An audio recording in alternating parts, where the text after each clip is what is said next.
Mad Dad City, the podcast where you don't have to be mad. You don't even have to be a dad. It's just a podcast. Facts. Dude, it all comes full circle, dude. It all comes full circle, both physically and spiritually. Way to totally dominate the Did You Knows. I don't have one to follow that up with. There's so many Did You Knows that you can have as a tangent of this Did You Know. No doubt. It just keeps going. I would say, sorry. I was just going to say Billy Carson, to me, has, of anyone that I've seen, has done the best job of putting it all together. All these different kind of hard to understand. And I, even as you say it, this idea of, time not being linear, we just created that so that we can know when to meet people and, have. Somebody needs to take Billy Carson and like stack up his material in a digestible format to where you get nice little bite sizes at first until you get a little feel for the taste of what he's talking about. And then you can start going off into the different tangents, into the deep ends, because we can start a segment here where we just start happy doing to- that. You know what I'm saying? Another subcommittee. But like he's got to organize his information because you guys, we all know as well as this, if you're going to hit 99% of the general population with the hard truth of what he's really talking about, nobody's ready to accept it, right? They're just not, it's immediate shut off, right? So you got to slowly get into it because you're not going to go back to, hey, you know what? Several 100,000 years, the Anunnaki visited and adjusted our chromosomes to create humans. Right. Yeah. They're like, you mean Prometheus? Yeah. It's like, it's just, you go right to Hollywood, right? Sumerian tablets, is that with the original Gospels? Like, But you're describing the same thing that we talked about earlier with the UFO thing, which is why can't we? I'm ready. I'm ready for disclosure. I think the public's ready, and I think maybe one of the thoughts is that the part of the reason, legitimately, not to just throw it all out there, is there kind of needs to be a process where you kind of believe this to get to this, to this, to this, instead of just like, holy crap, they're here. And everyone just has Red Pill shock. Revelations 101. Right. But then a lot of it's got to be just control. If you don't know, then I can kind of control No doubt. what's out there. Information is the power. If you That would, how would those you are the know? things. Yeah, those are the things, man. How would you even? So, what are the things to consider, dude? Like when you think about this, because this neighborhood is a nice, peaceful neighborhood. I like my neighbors. I say hi to them. There's a couple of them I'm friends with. However, what do they call it? The shit hits the fan. The acronym. It's the HH or the SHTFU or whatever. Yeah. If that happens, this neighborhood and all other neighborhoods like it, within 10 to 14 days, become a very different environment, right? Mm-hmm. People are not ready. Mm-hmm. Like, personally, if something happened, we have a little bit of water, a few canned goods, and a little bit of food. We could make it to August. You know what I'm saying? Like, after that, what are we going to do? So, yeah, man, I don't know. This is kind of a very cynical topic, really. Yeah. I think it's real. I think we should be more prepared. Personally. I think it's happened before, and so to think that it wouldn't happen again, I think that's the most difficult thing. I don't seek this stuff out, but my mind just has always gone there. But what would you do, and what would everybody else do? Oh well. And would you freak out at the time that it happened? Would you recognize that it's what's happening? Yeah. And what would be the first thing you'd do? And hopefully it wouldn't be freak out. Well, if you're not prepared and the reality hits you in the face, you're absolutely going to panic. I think the best preparedness would be to at least think about it ahead of time. I'd run to the store like everybody else. Right. I would. And I'd clean house. Sure. And then amongst other things being prepared, but at that point, get all the supplies you could, which would not be water, but it would be fucking gasoline. Fill up the tanks. If you're not the first one there, within like 3 hours, the shelves of the stores are going to be wiped clean. The storage rooms, there's no trucks coming the next day to restock if you're not the walking shelves. home from wherever you That's were what I'm saying. because Like because your car the gas lines, because it all shut down. yeah. So what can someone sitting in, if there's a listener out there that's a dad who hasn't thought of this, or a mom or anybody, what can they do to prepare? Check this out, man. Did you know that there is a global country of world peace? It is a borderless Hindu country located in Iowa. Did you know that? So check it out, man. There's this dude named Tony Nader. He's a neuroscientist. Okay. He started a community that somehow have designated themselves as their own country. It's a borderless Hindu country. They have their own currency. It's called the RAM. It is accepted in the United States and in Europe. Most of the members or the citizens of this country are also employees of CERN, the European Nuclear Agency. And I also have a personal connection here because several years back, I took some transcendental meditation courses. You have to go find, a guide and go through some trainings. Transcendental meditation, he's also the founder and the leader of Transcendental Meditation. I didn't know that, but when I read about the global country of world peace, and it was Tony Nader, I dug a little bit deeper, and sure enough, same dude. So something about Transcendental Meditation and this global country of world peace located in Iowa are connected.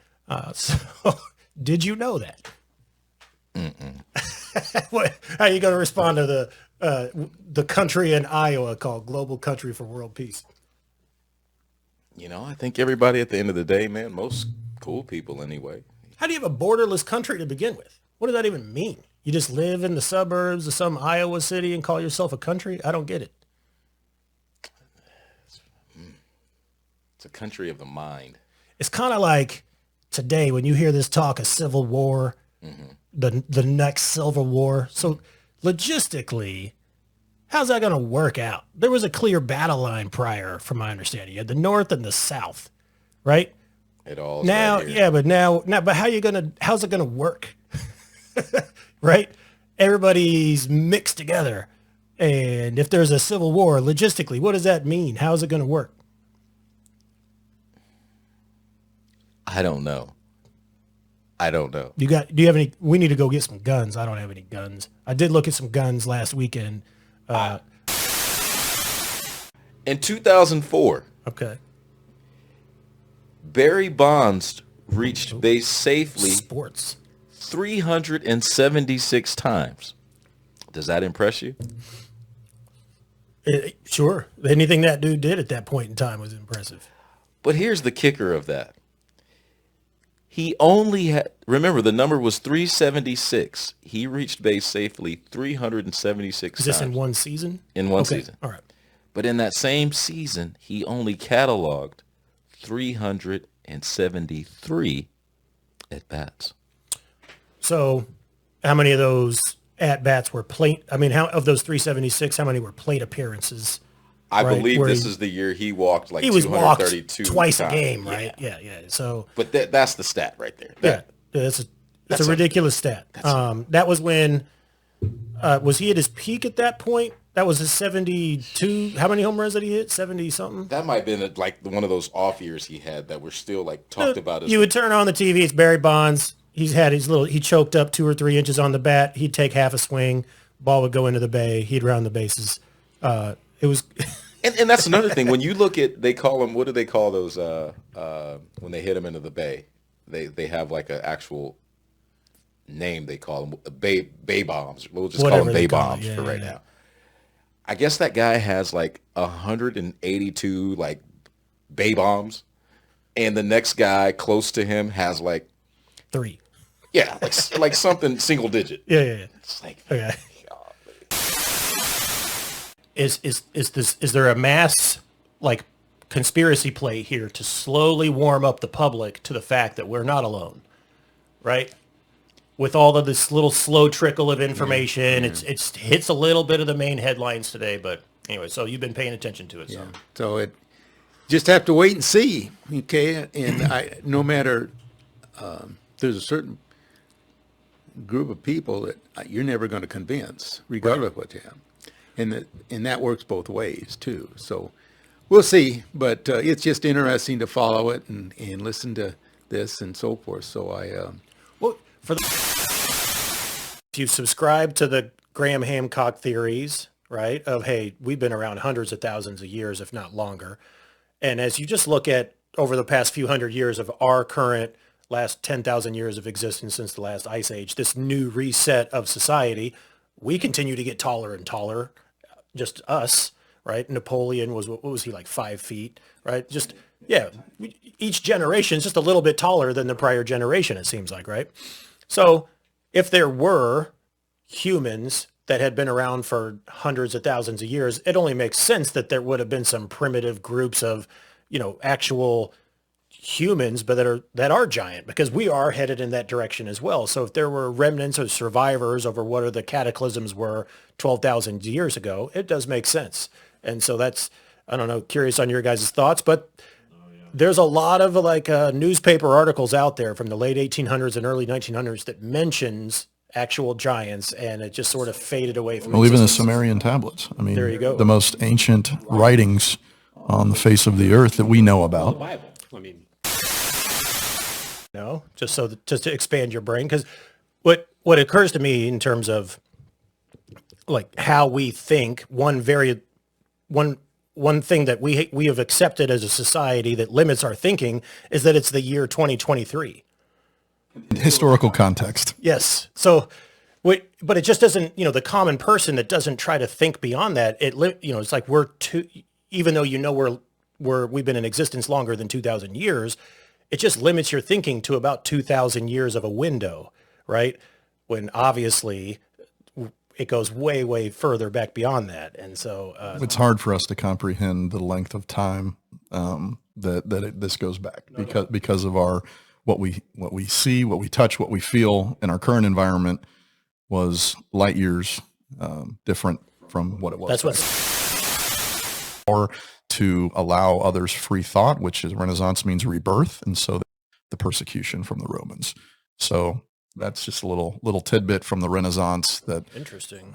because as I mentioned earlier, when Mary Magdalene was in southern part of France and the fleur-de-lis was their symbol, and now it's the symbol of France, well, it's also the symbol of Florence, Italy, because a lot of those individuals that were the Cathars ended up in Florence, and the Medicis, who were of creative mindset, and they controlled the banking system in northern Italy, and they had the power to allow others free thought, which is Renaissance means rebirth. And so they were allowing the artists of Donatello and Michelangelo and Da Vinci and all these guys, they were basically free thinkers, and they allowed them the freedom to have free thought and to put that in their art. That they were commissioned a lot from the church to create pieces of art. And so they would hide key elements within their art of the truth that they knew, but they did it in a way they wouldn't get persecuted from the church.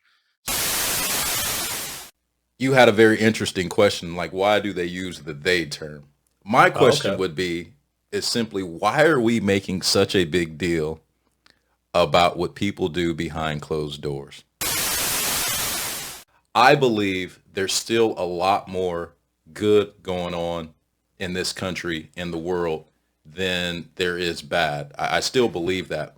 But to your point, if you turn on the news, that's not the case. Oh, no, and it's like good news doesn't sell, No, it doesn't. and that's terrible because that is part and parcel why I think you have things like school shootings, because it's so, to me, I know if I was elected president, I'd be dead in 2 days.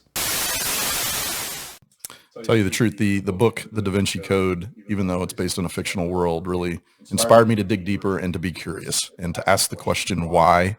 And I've always found that the folks that ask that question the most consistent get the farthest in life. Dude, And love it. so I've always asked the question why, and just being curious and really delved into a variety of topics, but mostly religious history. of the Catholic priest exorcist. 100%. And so, Did you watch that one of already? I did. Jeez. I know I shouldn't watch things while I'm driving. So It's more in the listened background to it. audio. I listened to it. Okay. But I mean, that's what it takes, because people like us, even if we know what the truth is, it's like, what do you do with it? You know? That's the maddening part about this whole, whether we're talking about ancient history, like mysteries, or common conspiracy theories of modern times.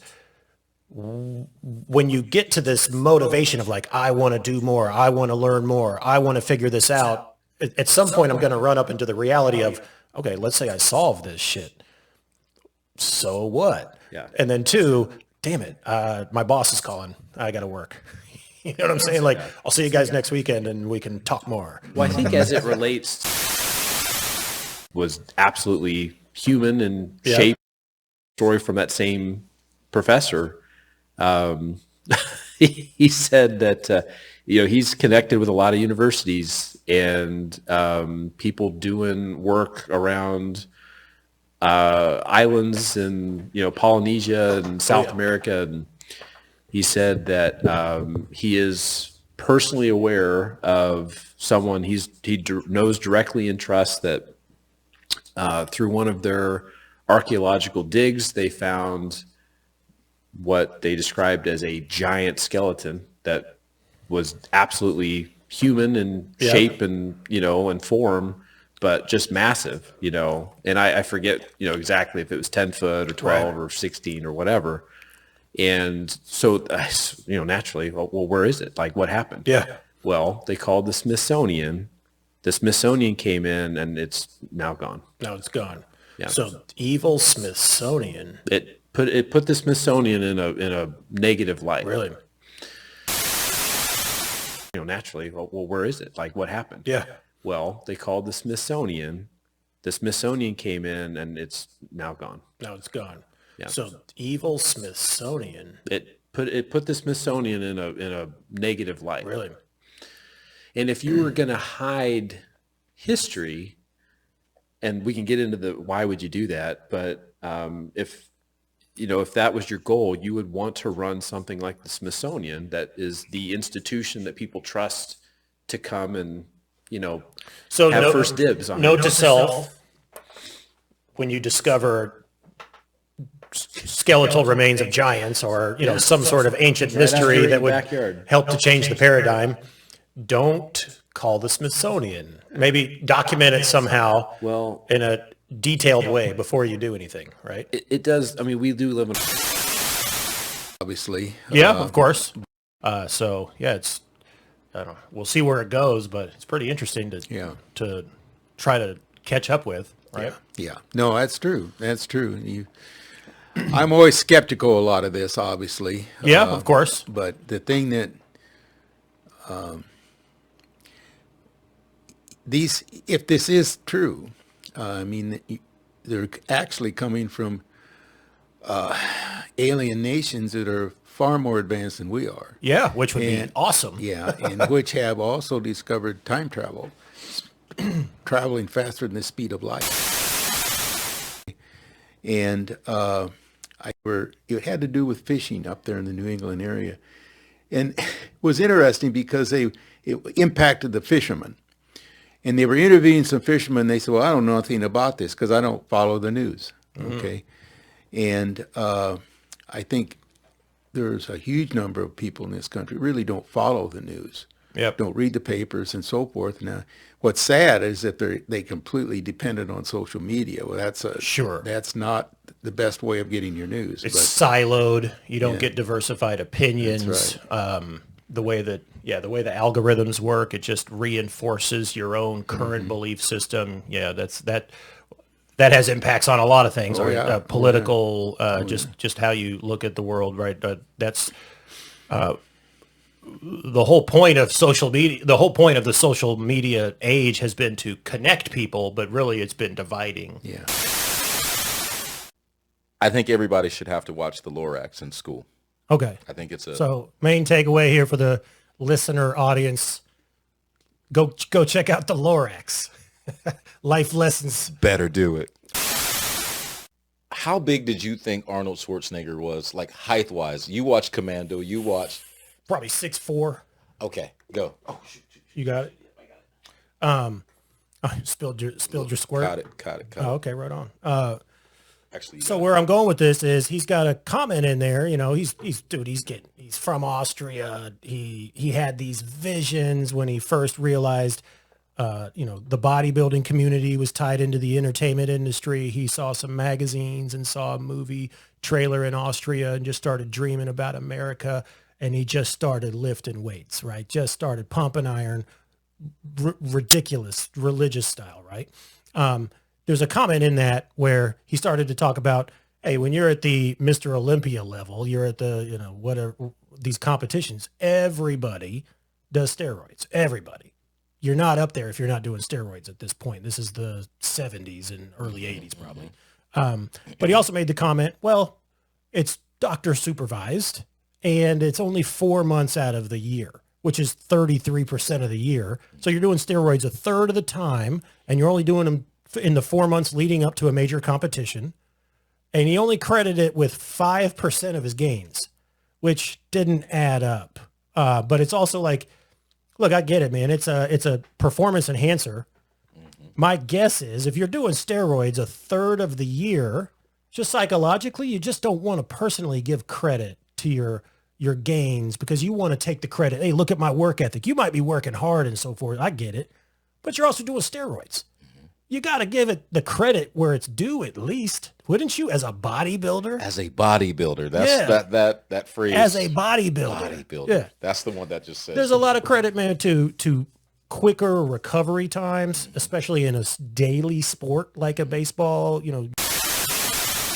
Advanced artificial intelligence is the big wave. I mean, there's going to be displacement of current industries. I think if you look at, this is something I learned recently.